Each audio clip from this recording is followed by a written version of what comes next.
At 0123 on April 26, 1986, the reactor of Power Block 4 of Chernobyl NPP is destroyed following a series of thermal explosions. The resulting radioactive cloud moves across the European part of the USSR, Eastern Europe, and Scandinavia, eventually reaching America. The consequences of the disaster are so serious that the government is forced to begin evacuating the residents of nearby towns and villages.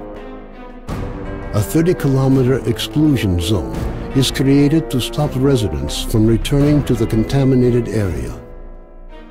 Despite the disaster, the Chernobyl NPP continues to operate.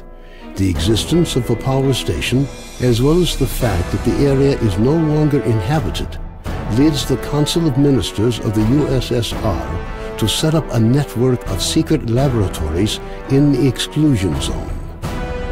June 11th, 2006. The exclusion zone lights up with a flash of blinding light as clouds can be seen evaporating in the sky. After a moment of complete silence, a peal of thunder shakes the ground. Most of the government forces guarding the perimeter are killed instantly. 2008. Scientists are still unable to explain what happened. Rare expeditions into the zone usually end in tragedy, with survivors telling stories of mutated animals with incredible abilities roaming the area. According to various estimates, by 2010, the zone is home to between 100 and 300 unknown individuals. They call themselves stalkers and make their living by collecting anomalous formations known as artifacts, which they sell for considerable sums of money. 2011. Despite military cordons, the stalker phenomenon is growing in numbers. However, stalkers travel primarily around the zone's edges, with the center remaining terra incognita. The few attempts to penetrate deeper into the zone have all ended in failure.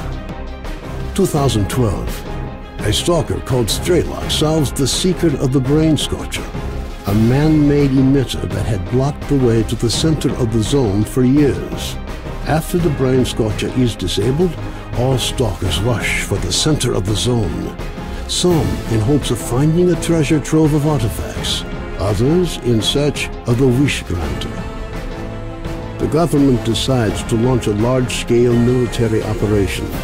Operation Fairway, as it came to be known, involves using maps of anomaly fields to maneuver helicopters to the CNPP. Despite meticulous preparation, the operation is a failure, and none of the helicopters return from the mission.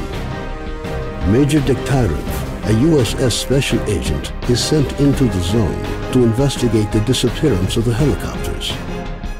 Disguised as a stalker, equipped with a regular assault rifle, 2 weeks' worth of supplies, and a radio to communicate with HQ, the Major begins his journey towards the center of the zone.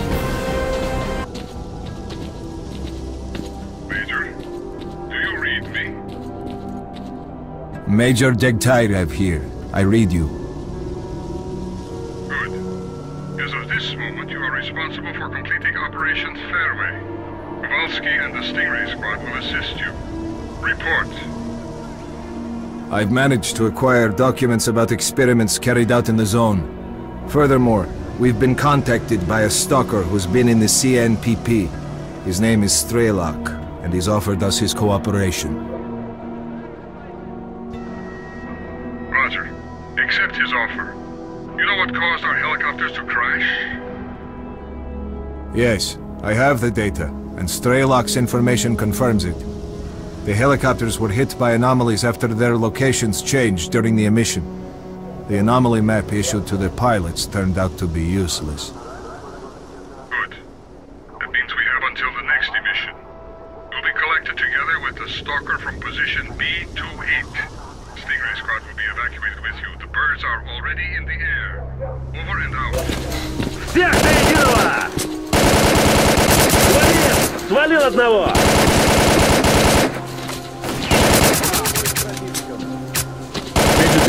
we're ready to go. Get in that chopper. I hope it was worth it. Тут мой подарочек. На тебе, на!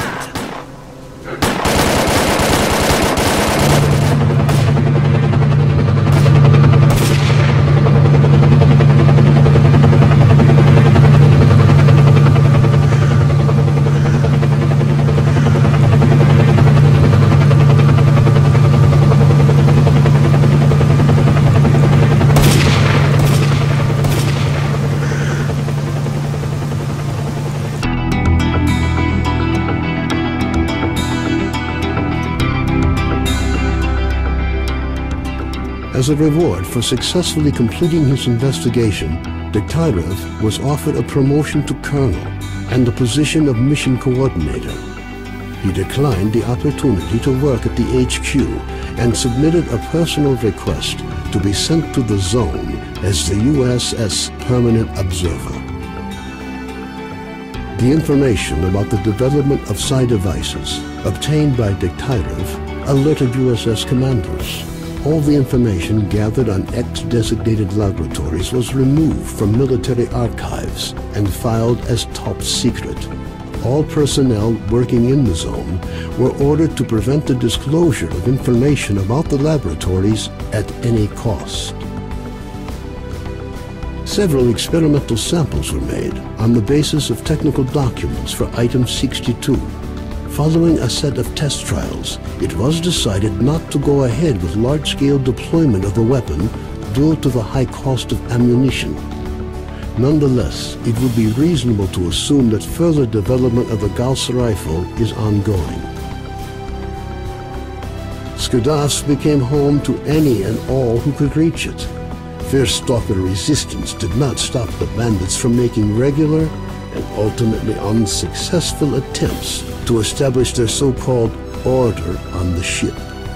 Despite this ongoing struggle, the Skadovsk carried on its unique brand of life. Unfortunately, it didn't last long. Bloodsuckers from the lair near the Skadovsk found the way to the ship.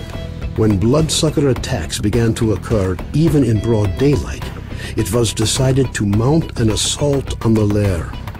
Unfortunately, the hunters failed to advance deep into the tunnels, and soon afterwards, a wave of bloodsuckers annihilated all the ship's residents in one fell swoop. A fragile balance was reached between freedom and duty squads at Yanov Station. Tired of the endless struggle, fighters of both factions started leaving their squads and joining the Free Stalkers. Professors Herman and Ozerski were forced to cut short their scientific research in the zone due to a lack of data.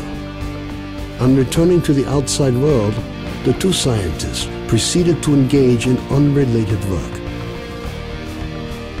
Gary's stories about the Army's fate scared stalkers away from Prypiat. The few who dared to venture into the city ran into inexplicable phenomena, which added further dark strokes to an already gloomy picture of the dead city. The area around Yanov Station continues to attract growing numbers of stalkers. The lack of dangerous mutants and abundance of anomalous areas have led to the area being referred to as a treasure trove, with increasing regularity. Rumors of Zulu's fate reached the leader of duty, General Voronin. Counter to most expectations, Voronin decided to posthumously award Zulu with the Silver Shield, duty's highest decoration. Stalkers at Yanov Station still think of Vano now and again, recording his lightheartedness and skills. While some aspects of his life are usually up for debate, one thing is clear. With his luck, looking for a road to Prypiat was a big mistake. The list of casualties suffered in the course of Operation Fairway was amended with yet another name. Senior Lieutenant O.N. Sokolov died in the line of duty. A group of stalkers was forced to seek shelter on Noah's old barge during a particularly powerful emission. When the barge was attacked by a horde of snorks afterwards, Stalkers were forced to concede that the barge was as good a defense against mutants as anything they'd seen. Even more astonishing was a litter of pseudo-dog puppies that Noah himself led into battle against the Snorks. Having overcome his alcoholism, Carden left the Skadovsk. Stalkers said he went to look for his missing friends. Several days later, he returned, suffering from wounds and radiation poisoning. As soon as his wounds healed, he left the zone for the second and final time. S.T.A.L.K.E.R passed on the information he obtained on this trip to the Chernobyl NPP to the USS commanders. This prompted the government to create a scientific institute for research of the Chernobyl anomalous area. S.T.A.L.K.E.R took up the position of chief scientific consultant to the institute. When Colonel Kowalski, commander of the Stingray Group, returned from the zone, he was forced to explain the reasons for the failure of Operation Fairway. Following a dragged-out investigation and the brass's failed attempt to make him the fall guy, the colonel was finally given an honorable discharge.